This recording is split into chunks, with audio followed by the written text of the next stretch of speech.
एक बार तुम अपने स्वामी से कह दो जाके कि सुदामा नाम का कोई आपका मित्र आया, बस ऐसा। पार्षदों ने बड़े दयालु हैं, पार्षदों का आप यहीं तब तक खड़े रहिए जब तक हम आए। और भी पार्षद थे, एक दौड़ते हुए गया, जय जयकार हो प्रभु। कोई एक दरिद्र ब्राह्मण वेश में है और वो सुदामा कूद पड़े भगवान। ब्रह्मा शंकर को भी इंतजार करना पड़ता था, लेकिन सुदामा नाम सुनते ही भाग पड़े भगवान। और ये सब आश्चर्यचकित बात रुक्मिणी जी, पार्षद सब देख रहे हैं कि ऐसे तो कभी भगवान नहीं भागे कि भाई ब्रह्मा जी आए भगवान भाग पड़े या शंकर जी आए, सब आकर इंतजार करते हैं। और प्रभु जब निकल, प्रभु दौड़ के गए सुदामा जी संकुचित हो रहे कि मेरी हड्डियां ऐसे सुकोमल, तन मेरे श्याम सुंदर के लग रहे हूं, उससे पूछते जा रहे कि इतना बड़ा वैभव स्वामी हमें। भगवान अपने हाथ से चरण पखारे सुदामा जी के, हाल रखकर। रुक्मिणी जी आश्चर्यचकित हो रही है, ऐसा कोई तपस्वी, ऐसा कोई महात्मा जिसकी ऐसे भगवान अभी तक तो नहीं देखा जैसा इस ब्राह्मण। और धोती कई जगह से फटी थी, जो दुपट्टी उसको कई ऐसे केवल अंग ढके हुए थे, ऐसी धोती थी, हड्डियां हड्डियां शरीर में। रुक्मिणी जी के पलंग पे बैठाला भगवान ने, जिस पलंग को ब्रह्मा शंकर नमस्कार करते हैं, उस पलंग पे बैठाला, चरण धोए, चरणामृत लिया का हो भाग्य आप पधारे, भोजन पानी से चरण दाब रहे। सुदामा जी से दास पर कितनी प्रीति प्रभु करते हैं। 2-3 दिन 4 दिन सबसे प्रभु मिलवा रहे, परिचय कर रहे, मेरे मित्र सुदामा जी हैं, ऐसे बैठे।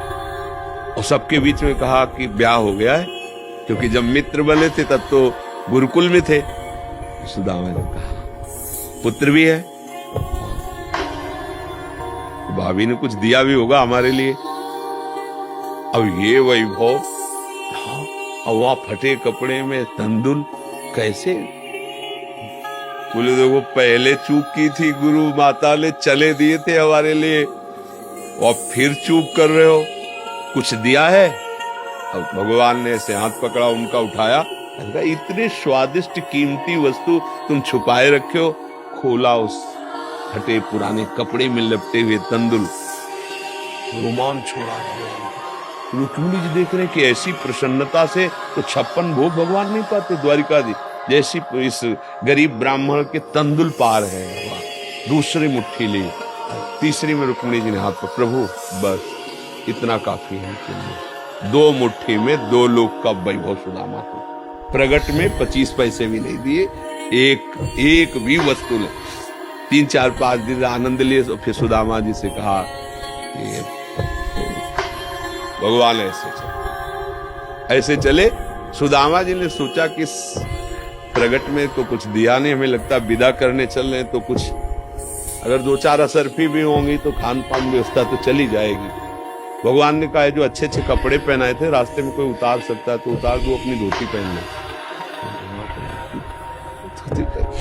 रास्ते बोले आप इधर से ऐसे जा, फिर वहां से मुड़ जाना।